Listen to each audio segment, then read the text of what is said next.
Welcome to the podcast where we track down Australian war veterans, have a chat with them, and hear their stories. I'm Alex Lloyd, and this is Life on the Line. Survival was the rule of the day. My jaw was broken. I could feel my molars in the centre of my We weren't out there mouth. to take country. We were out there At the end of the day, everyone That was our job. wearing green is a soldier. We lost communication. Getting yourself blown up does some interesting things to you. A place like the Middle East is constantly There's changing. quite enough pressure What we when do you're there is deployed and constantly you changing.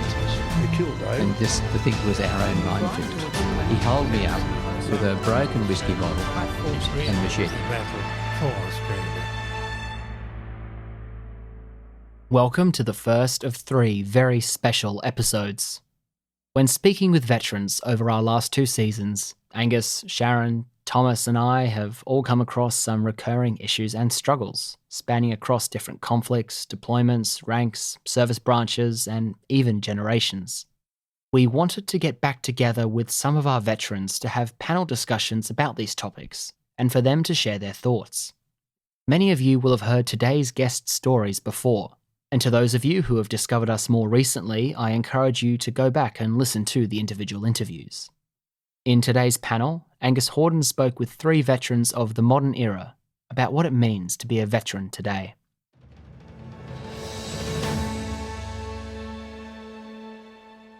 I'm Angus Hordern, and today we're joined by 3 previous guests on our show. In our studio with us today is Garth Callender. Hi, Garth. Hi, Angus. I'm also here with Michael Wright, G'day, Angus. and we're also joined by Glenn Kolomeitz. Good morning, Angus. Gents, before we get started, can we very quickly recap each of your previous service histories for our listeners? My history goes back some way. I joined Defence in 1986 as a soldier tradesman. Was commissioned some years later into military police eventually, and then finally into legal corps, where I served as a lawyer in East Timor and Afghanistan with special operations, and finally as a military prosecutor. I spent 17 years in the regular army. I deployed twice to Iraq and to Afghanistan. I was a cavalry officer, and in my first trip to Iraq, I was quite badly injured by an improvised explosive device in Baghdad. And I did 11 years in the Navy. I went through the Australian Defence Force Academy down in Canberra, and after that spent time up in the Gulf on mighty warship Kanimbla, and a bit of time on patrol boats after that. Let's talk about how the national conversation about war and veterans has evolved in the early 2000s. Garth, you came back from Iraq as our country's first serious casualty, seriously injured by that IED. When you came back home to recover, how did you find public sentiment towards the war you'd been fighting? It was a really interesting time for Australia. We hadn't had a lot of casualties. We hadn't had a lot of we hadn't really had serious casualties from that conflict. And I remember getting home and hearing my name on the radio. You know, it was a really unusual time. I don't think the general public were expecting casualties, even though what was happening in the US and the UK, they were taking the lion's share of casualties, and they'd had hundreds of fatalities by that stage of the war in Iraq. Michael, you came back from the Gulf as an officer on board Kanimbla. When you get back from that deployment, what was your take on the public attitude towards what we were doing overseas? I think it was pretty positive. We had, the news crews and all that sort of stuff down there. So I think we were welcomed back fairly well. Hard to say anything else, really. Glenn, being a veteran and a barrister, you've also had your finger on the pulse on this topic. Can you tell us a bit about your experience of cases when you've been assisting veterans and their mental health issues? I might just go one step back if I can, and just to build on what Garth was saying. In 2005, 2006, I was Defence Advisor at Parliament House and for Labor and Opposition. And there was very much an attitude around the Labor Party then about being in this quagmire in Iraq and needing an exit strategy and a time to get out of there. So the sentiment around Parliament House was quite negative surrounding Iraq. And to answer your question now about the veterans, I've seen an enormous number of veterans either transitioning out or out for some time, very mentally and often physically broken. So I haven't seen a lot of a good news story come out of these conflicts from my perspective. And if I could expand on that again, to take the story even further, you actually need to understand Australia. You need to go back to the 1950s and 1960s if you want to really understand where Australia's acceptance or their views on the veteran population is. 1950s and 1960s Australia, most of the people in management and leadership roles were ex-military. They'd come out the back end of World War II and Korea, and their professionalism in management and leadership was revered. That went to then the Vietnam War, where public sentiment went exactly the opposite way. People didn't understand what the military had done. They didn't like the fact that the military involved in Vietnam, and they treated their veterans very differently. I think 2000s and East Timor, Iraq and Afghanistan, we're at another stage where the general population really doesn't know how to interact with us, doesn't know what we've done. It's actually the results of a really good thing. So Australia is a peaceful country. We've basically always been a peaceful country. The military is on the periphery of the general population's understanding, their consciousness, which is a really positive thing.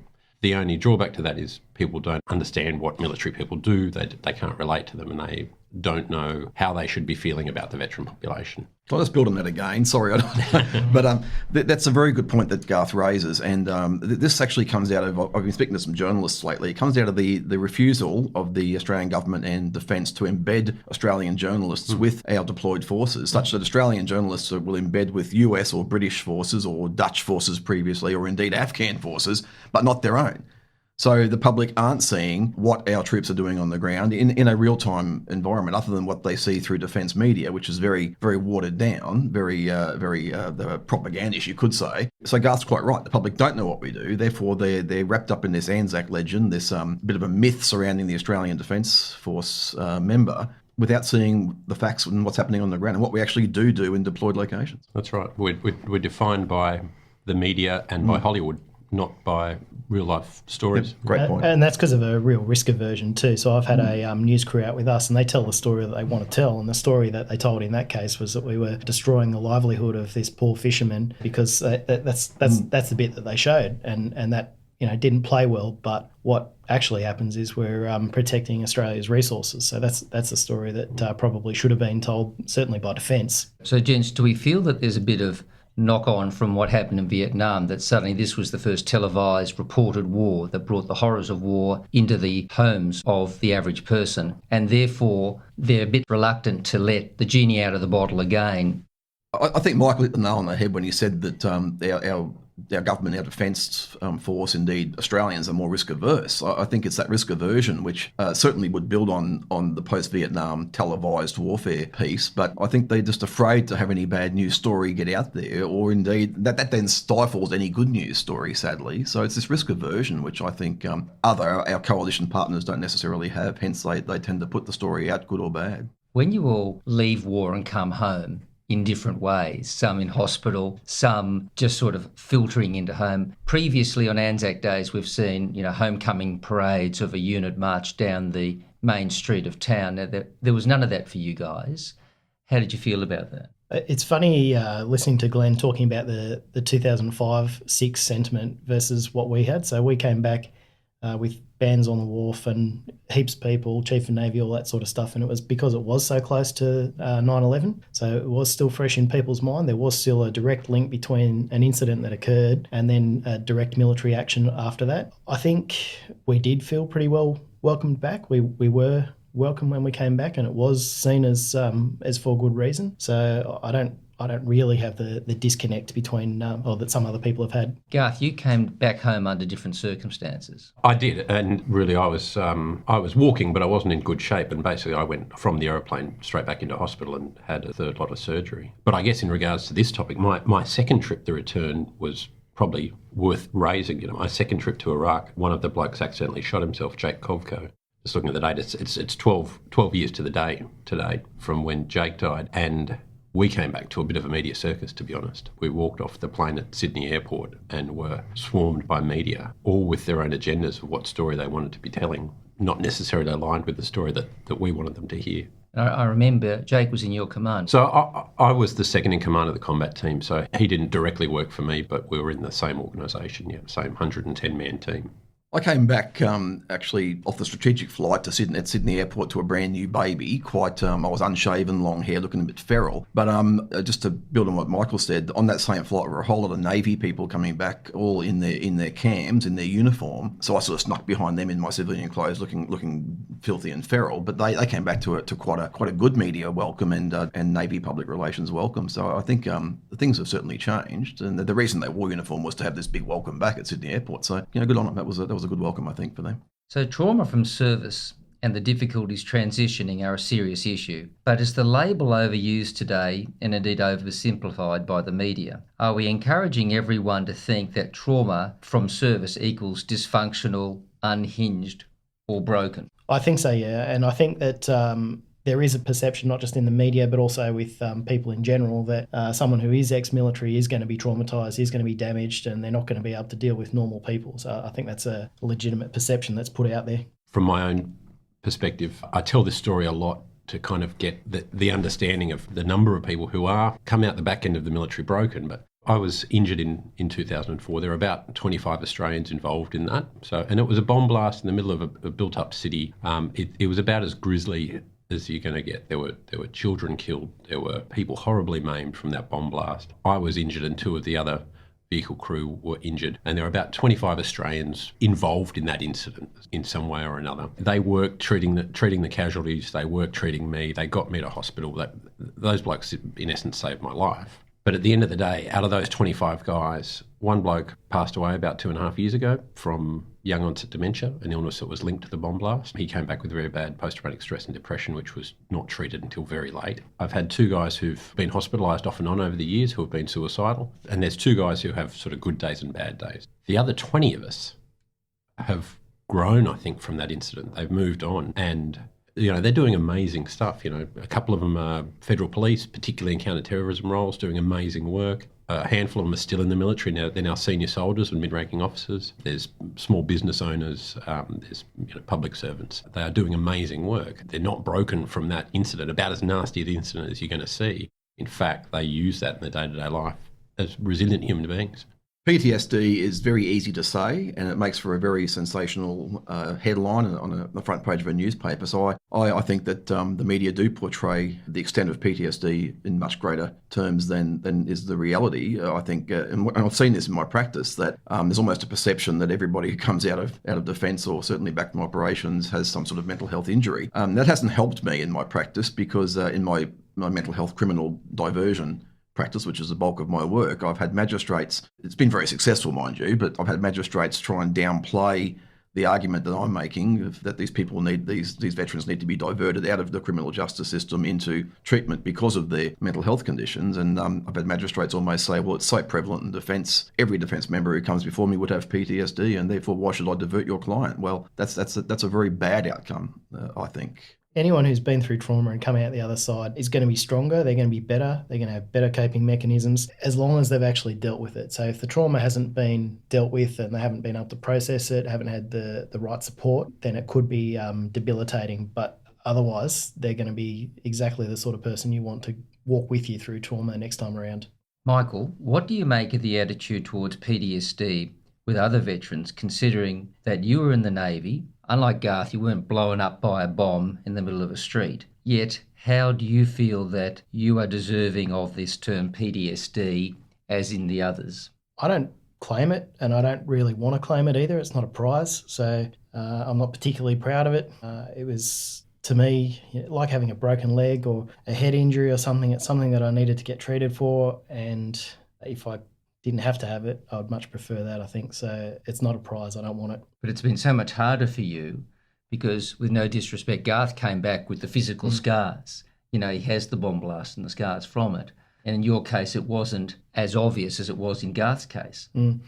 I think we do ourselves a real disservice in comparing our service. The things that happen on operations or just in military service in general, a fire can be just as debilitating to the people involved in dealing with it as an actual bomb blast. So comparing trauma, it's just apples and oranges. You can't do it, and the way people deal with it is different as well. So I'm not fussed. If people want to compare me with Garth and say that I'm not worthy, then go for it. Because but this is to Glenn's point that in the courts, the judge is throwing out there, you've all got PTSD, and yet there's so many different versions of it, and how, Garth, it's affecting some of your mates so many years later who are taking their lives so tragically. I mean, you just can't measure this thing. It's not fair to try and have some scorecard rating. Everyone's a loser in the process. Thanks, Angus. And I think you're exactly right. And I think if people do try and put a scorecard on this, particularly around suicide rates, and there's a lot of statistics that get thrown out. I know the Australian Institute of Health and Wellbeing released a report,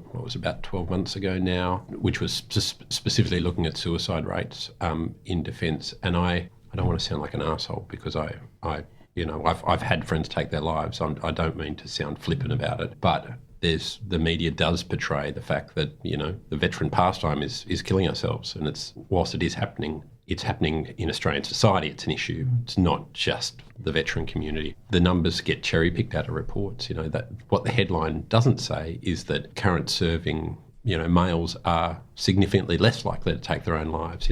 People who are discharged from the regular military but stay in the reserves are significantly less likely to take their own lives. Rather, they highlight the group from 18 to 24, which is twice as likely to take their own lives. And I say, well, okay, why has someone who's left the military at 18 to 24 twice as likely to take their own lives? And I say, okay, why have they left the military when they're 18 to 24 years old? So they've generally done less than 6 years service, if that's the case. And they've obviously not been fit for the military. They've been medically discharged. Something like that would be the answer for why they're leaving, which would mean they're in a bad spot to start off with, and they're in that danger period for Australian males anyway, and they're having an upheaval in their professional life in the military, which is all about team and community, and they've been drawn out of that. Yeah, I mean, that's so true. The greatest cause of death in male youth today is suicide. Yeah. The fact that they're in the military or not, with respect, is irrelevant, because that's the biggest cause of death, and it's an absolute tragedy. That's right. It's an Australian social issue, definitely not just within the bounds of the veteran community.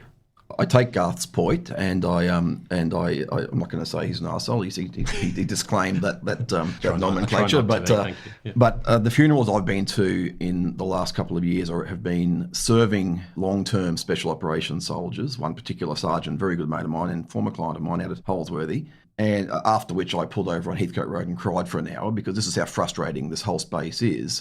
So yes, I can see what Garth's saying about these people who may not have been a good fit, but we're talking 13, 14-year special operations soldiers who were a very good fit here, killing themselves. So we can use all the data, we can use all the statistics, we can say, well, when we compare them to the rest of these males in the same age, but we shouldn't be. We shouldn't be comparing them to the other males in the same age group. We should be saying some of these people, and I would suggest a lot of these people are longer-term serving members or veterans who have taken their own lives, having served overseas, the majority of the time. We have to ask ourselves why. And I agree with the media headline here. It is a national disgrace that any of these people are doing it, particularly, as I say, the last couple I've been to, which I just sat back pulling my hair out thinking, why has this happened? So good point, Garth. And yes, the stats are there, and there's definitely an argument that way. But I still think we have to be looking at the fact it's happening. And you're absolutely right. And I'm talking about generalities and statistics and how we're portrayed. I definitely wouldn't want to detract from those individual circumstances, and they are tragic. And you're absolutely right.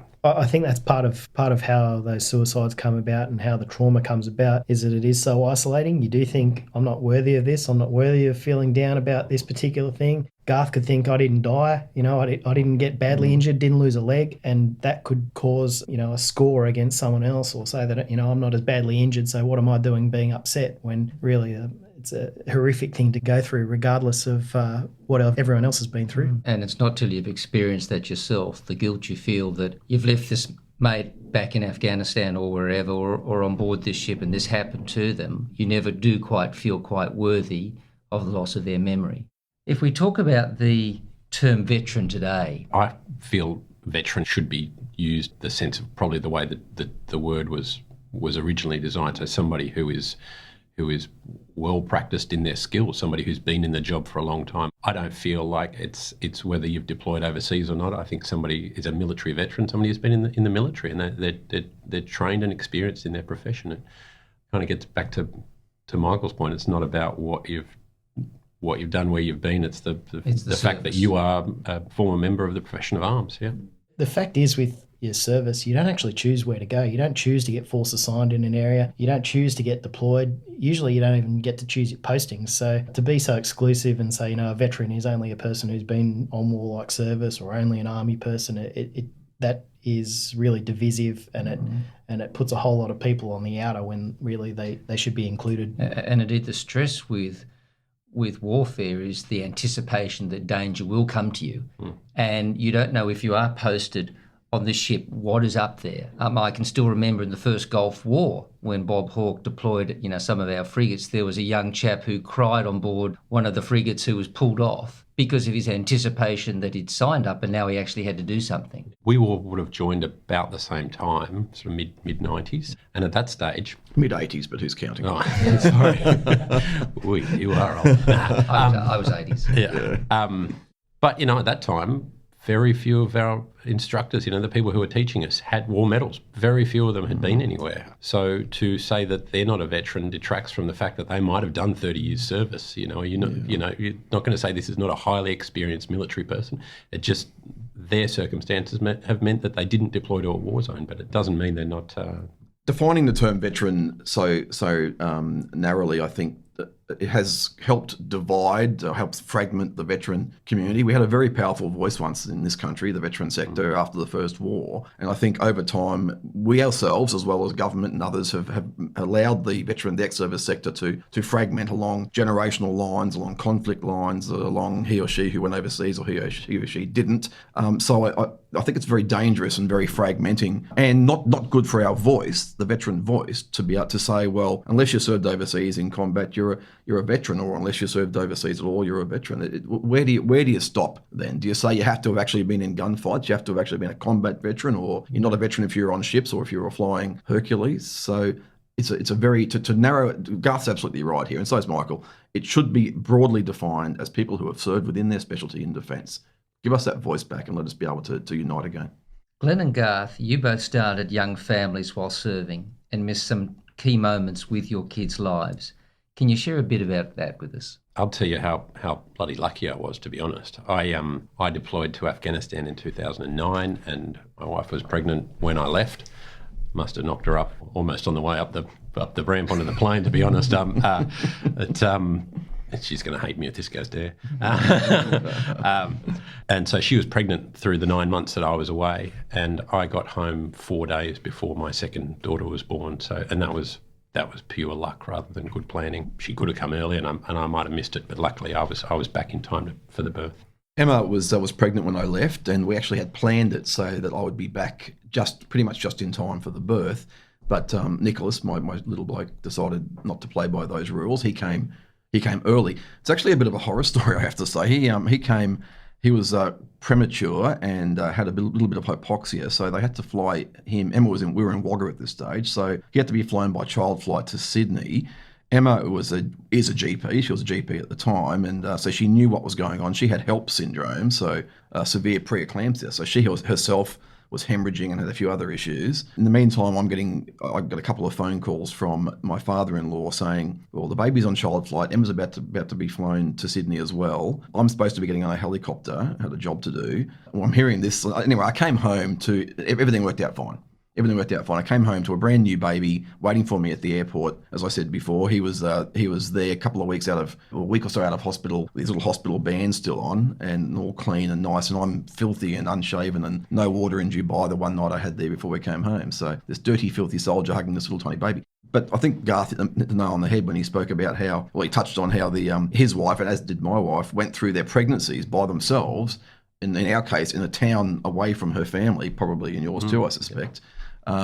Look, it's hard. Yeah, and they don't ask to be single parents, but that's the reality when right. We're away for protracted periods. That's right. But they married into the military, and that's part of the service as well. Yeah. The whole family served. Yeah, when Emma was issued with her army spouse ID, she wasn't particularly happy because I don't really think she married into the military, to her view. So you both are typical of so many modern veterans who come back from war and upon leaving the forces, get on with life. We have people discharging with young families. They're not receiving pensions like previous veterans. And now they go out and, like everyone else, they're expected to pick up their life and get on with a job. So Firstly, Michael, how did you find this transition? I think a lot of people still think we do get a pension. So a lot of people have asked me about that and said, oh, it must be good to still have a pension. There's no such thing. I found the transition fairly difficult. It's tough to find a job. It was really tough to marry my skills up with what I was actually going to do afterwards and to articulate what that 11 years of service meant to go somewhere else. I had actually planned to have a year off, but ended up only being 5 months. But in that 5 months, I was looking for jobs the whole time. The whole time I was getting knockbacks and not quite suitable, no experience, this sort of stuff, even though I had 11 years of leadership and management experience. So it was difficult, and it was only sort of with the support of others that I was able to find a job and keep going.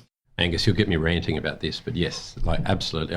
I mentioned before that I think that Australian society is maturing about how they view their veterans, and they don't have a good understanding about what military people do. The real problem with that is when people transition out of defence and go looking for work in the civilian workforce, and they're dealing with potential employers who can't relate to what they've done in their service. As Michael said, he'd had 11 years of management and leadership experience. The taxpayers have invested in him significantly. And he's been in command of major ships, huge organisations, hundreds of people. How is that not an asset to any big organisation? Yep. But it comes back to a point that was raised before about risk aversion. I think employers look at ex-military people and say, oh, you're a risk for all these reasons, because the media tells a story that you're all broken and damaged. I don't understand what you've done in the military, and I can't relate that to the job that I'm recruiting for. And I'm not going to risk it. Yeah, absolutely. I'll take the vanilla guy who has climbed the corporate ladder. I understand what his CV is telling me, rather than the ex-military guy who's got some really interesting stuff in his CV, but I don't understand and I can't relate it to the job. I saw a guy recently say to an ex-military, a younger bloke, it must be really easy to get a job as ex-military because, people understand that you can do things and all that sort of stuff. And I said, no, it's exactly the opposite, because they have a perception of what he's going to be like, that he's not going to be able to get on with other people, that he's going to be autocratic, that he's going to need to be told exactly what to do. But in the military, you need exactly the opposite of that. You need someone who thinks for themselves, who's a self-starter, who can get on with others, who can solve interpersonal disputes, who can solve problems that are dynamic and fast-moving. And that's what that person has. I didn't even know them, but I know that they're the skills they have even before I work out where he'd been and what he'd done. That's an excellent point. I want to give you a real-time example, if I might, Angus. The New South Wales Public Service, and Garth would know this, has on its applications for employment, the online application, there's a checkbox that says, are you ex-ADF or a reservist or regular military, permanent military? I was speaking to a departmental deputy secretary, himself a veteran, recently, and he actually said to me that some of these departments are using that checkbox as a filter, and this is to quote him, so they don't inherit other people's problems. In other words, they're looking at that box going, this person is ex-defence, therefore has mental health conditions as an assumption. We don't want to inherit those problems into this department. That's just shocking. Yeah, I mean, that is just such a waste. I mean, I do feel, hiring an ex-military person is a win-win situation. There's a good business case for it. Said millions of dollars generally have been spent of taxpayers' money training these people so that they are, getting back to my point earlier, the pinnacle of professional leadership and management. It is crazy to filter them out just because of some risk policy that you've perception. got. Yeah, absolutely. Okay, so let's talk about what we're doing right and clearly what we're doing wrong. What do you all make of the strengths and weaknesses of defence and indeed government support systems to help our veterans get into this next professional stage? And again, look, Garth, I think you in particular are at the pointy end here. Yeah, look, a lot of it is shifting public perception of what military people do. There are a lot of organisations, both government, private, not-for-profit, that are working in this space trying to get military people, make that transition a much easier time. So stepping out of defence, stepping into a job which it is commensurate with your skills and experience, and hopefully with your salary expectations as well. Look, I'm going to sound like the naysayer again here. I seem to be Mr. Negative in this discussion, but I've had a lot of clients. I've had like 103 mental health criminal clients, let alone all the other people who have come to me. And the transition into employment across the board has been has been a terrible experience, particularly for the younger veterans who weren't subject of the Veterans Entitlements Act or the old pension, the DFRDB pension scheme. So most of the veterans now, the ones I've dealt with, and again, I'm seeing them once the wheels have come off. So there's a bit of bias here, obviously, but the transition space into employment has been very bad. And these people generally don't want to be on a couch for the rest, 30-year-old men and women. Don't want to be on a couch for the rest of their lives on some sort of government subsidy to exist. I have to agree with you there, Glenn. The first barrier is that you've got to give 3 months' notice. So no employer is going to wait around for 3 months, and very few people in civilian life will leave a job without having another job to go to. So you've got to start looking for a job after you've already taken the plunge and said, right, I'm going to leave this career that I've had for 5, 6, 10, 12, 20 years. So you need to start the 3-month countdown of looking for jobs and hoping that someone will wait for you if you're a suitable candidate. So it's a tough bridge to jump to do that sort of thing. And I don't think the military prepares you well. I think they actually want you to stay in. Of course, they'll do almost anything to talk you into staying and not making that initial leap. It's interesting listening to the three of you, and it reminds me of when Alex and I were interviewing the dozen World War II veterans from our school for the Production School and Country. And I remember when we were talking to them and there was a question asked about how they handled getting back into mainstream. And there was a guy called Lyle Roberts who said it was very difficult. And then I had Eric Few saying how difficult it was. And he fought, and he went into law and he fought all through the courts with this demon of the military, but he overcame it and fought through it. And there was Ted Carter, who saw the worst fighting in Tobruk and New Guinea and said that, he had to leave Sydney and move into the country and got into an accounting practice. And then he used to have to get up and go for walks around town. So the affliction that you all feel is common to men and women who have served, and there is this price to pay, and you are always paying it. There's some fantastic historical stories about this that go back even... So World War One, General Harry Chauvel came back to Australia in 1919 after leading the forces through Palestine and Egypt and taking Gaza. He came back to Australia at the end of 1919, as did most of his men. One of them, and the name escapes me, but is a Brisbane bloke who had been working in Queensland Rail, or what it was called back then, before the war, went back into the same job. General Chauvel went and tracked him down. This was the guy who was his deputy director of logistics in the Middle East. So he'd been responsible for... Big position. So, yeah, tens of thousands of horses, keeping them fed and watered as they moved across the desert throughout that campaign. Logistical nightmare. So, and he did amazing work, and he'd received commendations, mentioned in dispatches, done amazing work over there. Harry Chauvel found him back in the same job that he'd left, in the same junior role that he'd been in when he left for the war. General Chauvel went and spoke to the managing director of Queensland Rail and got that changed very quickly. But he had to explain to him what this bloke was capable of, because that guy, that managing director, hadn't been to war, hadn't understood what the military were doing, and didn't understand the capabilities of the blokes he'd built. And I'm sure to the man's humility, as is the case with so many, if not all of our veterans, he was not one to put his hand up and say, I've done this, I should therefore be promoted over you, sir, etc., etc. And I think that's important to note as well. No one's saying that we're entitled to anything. And in fact, quite the opposite. We want to work for what we're given. And so we don't think we're entitled to anything, but it's hard when what you've done isn't even recognised or isn't even appreciated. So you'll find a lot of defence people working one out or starting their own business because that's the only way that they can put their skills to use. They want to work and they want to use those skills, so they'll become lawyers or accountants, things like that, where they can work on their own and do their own hard work for themselves. Just this week, Angus, I was contacted by the CEO of a group called Mallee Farming Cooperative, or Mallee Farming. They're actively out now lobbying and seeking veterans, to get veterans into the ag sector to fill a big hole in this country, getting people to work the land and work in the agricultural sector. And the point he raised was many of the sons and daughters of these people on the land don't want to stay in the land. They want to go to the cities. And so these industries, like dairy down my way down the south coast, are crumbling. They're actively targeting veterans to come in and train them up to work on the land because of the skill sets that veterans broadly bring to the table. So there are some very good initiatives out there. I'd love to see Mallee Farming kick off. Garth, when we spoke last, you were spearheading the New South Wales Veterans Employment Program. You left that role after 2 years. What prompted that, and how successful has that program been? There is a lot of work and a lot of programs out there to employ veterans. What I guess I need to add to that is they're not well coordinated, and they're very much in their infancy right now. I started this job because it was an opportunity I couldn't say no to. You know, it's a government-led initiative to get veterans into New South Wales government jobs. So we had a target of 200. We got more than 500 into jobs. So that was very successful. But subtly, what I wanted to do in that job is to shift the perception of veterans more broadly in society, and starting at the workplace is a great place to start. So I stepped out of that job because I believe I'd achieved all I needed to. I think there's enough people around who want to make long-term careers in the veteran space.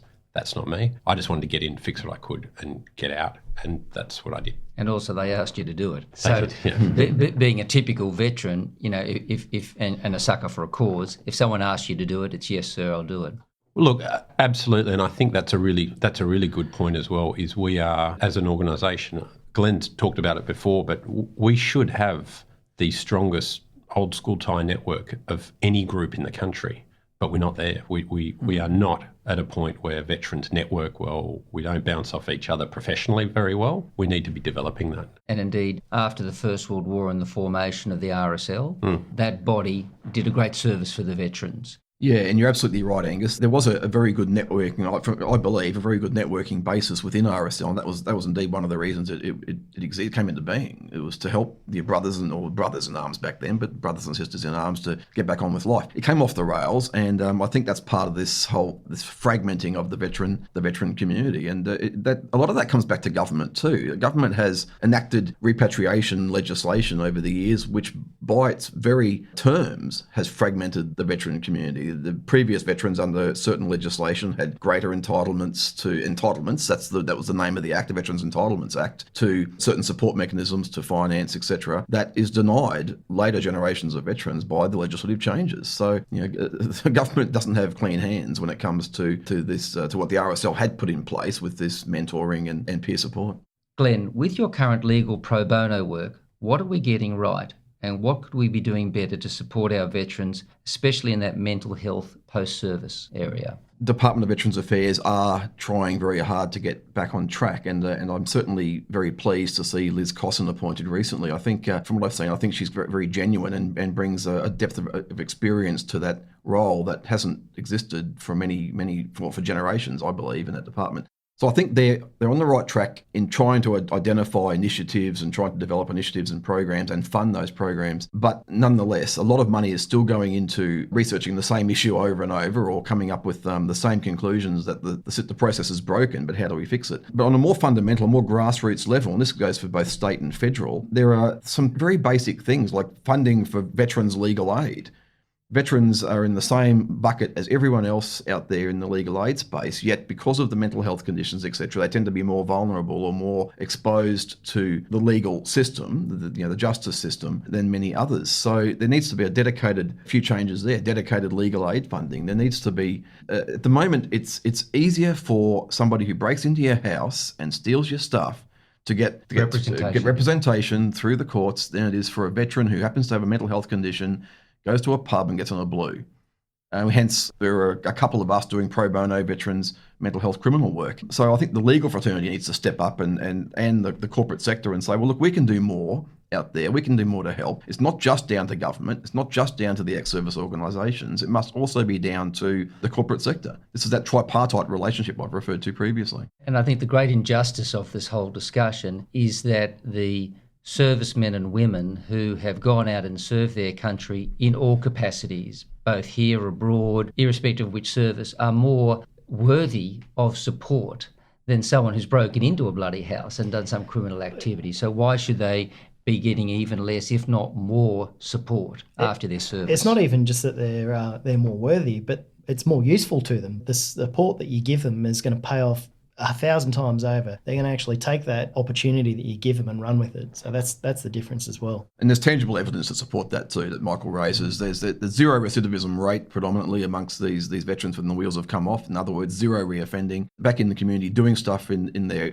veterans groups or in the community. The fact that they were diverted into treatment and then nothing bad has happened since. So no reoffending is a very good outcome. It tells me they should never have been in the system in the first place. Veterans are the sort of people who make a mistake, own up to it, take responsibility for it and move on. So that's why it's so useful for them. That's why that support is so needed. Has anyone ever tried to quantify the investment government makes in veterans? If, for example, I put $1 million into a factory, I would expect to be getting so much output from that. But what is the investment that we put into someone like Michael, who runs a ship, you running a cavalry unit in Afghanistan, and you running the legal operations of our operations, abroad? I mean, the cost per person, I would suggest, would be hundreds of thousands of dollars, if not millions. Yeah, more likely millions, yeah. So therefore, where's the common sense that we're prepared to put millions into this asset up to this point, and then after this point, we're not even prepared to put cents into it? Oh, yeah. It's a wasted resource. It's an absolute waste of resources. Couldn't agree more. So, gents, which organisations out there do we think are doing the good work? What models should we be applying on a wider scale, like Soldier On, Veterans 360, etc.? I think we are at a point now where we are going to see a change in the RSL in Australia. We've got some fresh blood in there. James Brown in New South Wales just come on as the state president. Bronson Horan down in South Australia. Some young guys, some really motivated people looking at shifting the way veterans are supported by this cornerstone veteran organisation, and they should be getting back to their primary role of supporting veterans, lobbying the government, being a voice for the veteran community. There are so many organisations doing great stuff out there, and they're doing that because there's been a need. I would love to see that need evaporate because veterans are being properly supported. I think we need to get back to those grassroots veteran organisations, the RSL and Legacy. Those organisations have been around damn near 100 years. Yeah. You can feel the change coming. You can feel the younger generation starting to take over. I've had the very unpleasant experience of being in an RSL, not on Anzac Day, but some other function. I can't even remember what it was. And I was in uniform, had my medals on, and had a Vietnam veteran come up and flick them and say, I bet that wasn't for a real war. And that is just what we were talking about before, totally exclusive of people, and we should be supporting each other, looking after each other. And I actually said to him, mate, isn't that the same thing that you guys got when you came back? Like, why would you pass that on to the next generation? Why would you eat the next generation like that? And he just sort of just looked at his beer and walked away. It's not a rite of passage to downplay the service of the next generation. RSL getting back on mission is exactly the point. And this is where the lobbying piece, I don't think RSL has lobbied adequately since after the Second World War. And had the RSL been, and I mentioned earlier, this fragmented legislative regime for veterans, the entitlement legislation, the compensation legislation, had the RSL been in there lobbying and putting submissions to the Parliament, I doubt this fragmented regime would exist. I suspect we would have a much better regime, the system which applied to the Vietnam veterans and earlier, Veterans Entitlements Act, and not this other nonsense that they've rolled out over the last couple of generations. So getting back on the lobbying space, getting back on mission, back to core business. Support, getting out there. Mick Bainbridge, and I'm going to add this to James. James is doing a very good job in New South Wales. I agree, the younger blood. Mick Bainbridge has a policy lead, and he's the Vice President of RSL New South Wales, has a policy lead, and he is actively lobbying government and the department on a daily basis. This guy's a full-time law student, law commerce student. He's out there filling that hole that was left by the RSL for many, many years. And the support's there as well. The veterans just need to actually take the reins and do it. I'm not going to RSL bash here because it is getting back on track, but it has, as Garth said, it has allowed for these other micro ESOs or other ex-service organisations to get in there and fill the breach. And I think there's an opportunity here for RSL to get in there. And when I was CEO, I was trying to sort of make this happen. For RSL to be the accrediting body for all of these ESOs, these ex-service organisations, and say, well, look, we're going to support you. You don't need to badge yourself RSL, but we're going to help you lobby government, etc., in achieving what you're doing in your discrete area. But you have to have good governance. You have to, have your books open and transparent. You have to be sort of doing the right thing. So there's an opportunity there for RSL to be the lead ESO again. But these other ones have filled the breach, and I don't believe that anytime soon they'll be going away. I mean, I'm an ambassador for Veterans 360, so there's another degree of bias there, but they are filling a veterans homelessness space that RSL should have been filling. It is actually in the RSL charter. It's in their mission statement, homeless veterans. So, look, I think these smaller ESOs some of them are stepping up, and the RSL can help them kick goals. Glenn, can you tell us a bit about the 360 app? Yes, Angus. Veterans 360 Australia are presently working with Veterans Affairs, Department of Veterans Affairs, and an organisation, SafeWatch Global, to bring an innovative new app to the veteran crisis response space. Essentially, this app allows a veteran who's having suicidal ideations or who is experiencing some sort of mental health crisis, pushes one button on the phone. It sends a message out via the GPS coordinates to the closest mental health trained first aiders, so mental health responders, to then contact this person and help this person through that crisis. Now, it's an app that was, I understand, designed in the US and has been reasonably successful in the United States. But now Veterans 360, they've been trialling it for a while, but they're now looking at getting some funding from Veterans Affairs to be able to apply it across the country in Australia. And I think it's a great modern initiative to help save veterans' lives.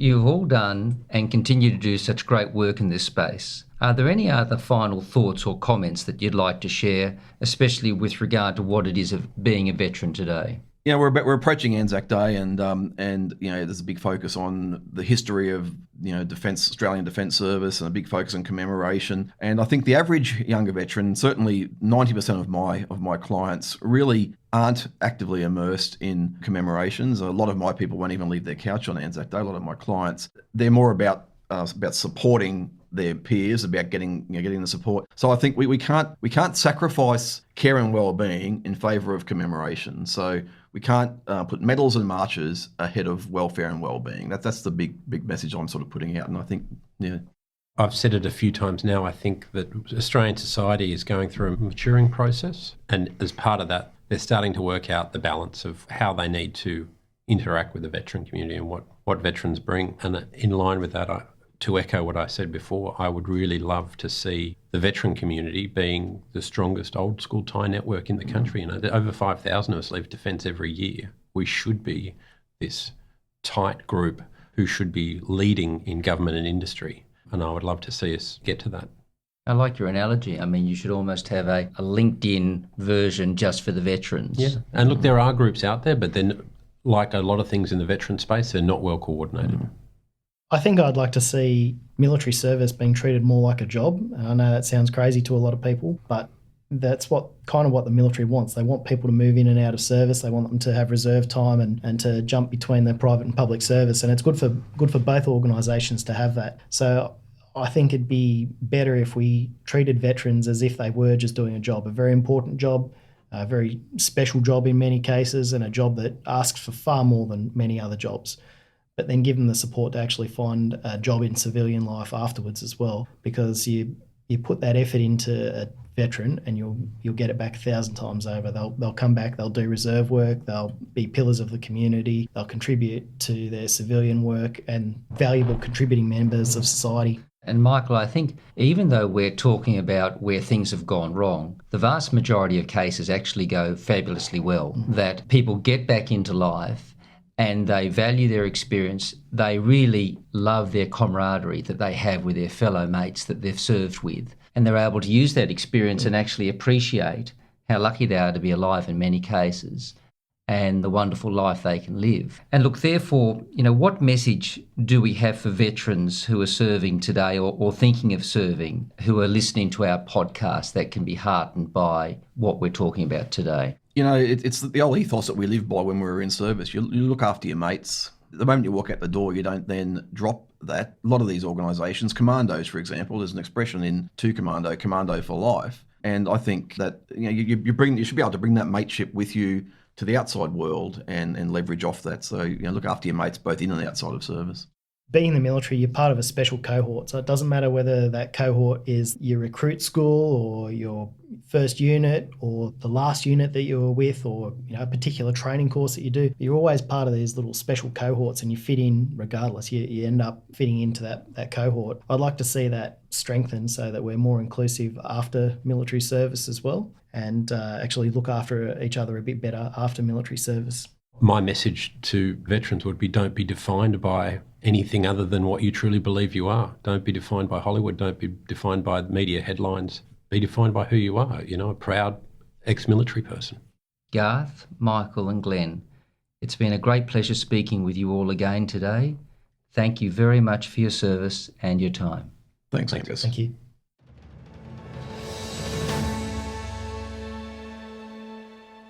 That was Angus Hordern's panel talk with Garth Callender, Michael Wright and Glenn Kolomeitz, recorded in April 2018. We want this discussion to help change the conversation about what it means to be a veteran. You can help by spreading the word. Post the link to the episode on social media and recommend the podcast to your friends. You can also jump onto iTunes and give us a 5-star rating and review. It helps us climb the charts in Apple Podcasts and get discovered by more people. And if you haven't already, also be sure to go back and listen to the individual conversations. In Season 1, check out number 3, Garth Callender, and number 8, Sarah Turner and Michael Wright. And in Season 2, check out number 22, Glenn Kolomeitz. Subscribe in your podcast app to get all content. We have 2 more of these panels coming up. Join us next Tuesday for Angus speaking with veterans of the Vietnam War. You can write to us about this episode by emailing podcast@lifeonthelinepodcast.com. Our website is www.lifeonthelinepodcast.com. Our Twitter handle is @LOTLpod, and we're on Facebook and Instagram @Life on the Line Podcast.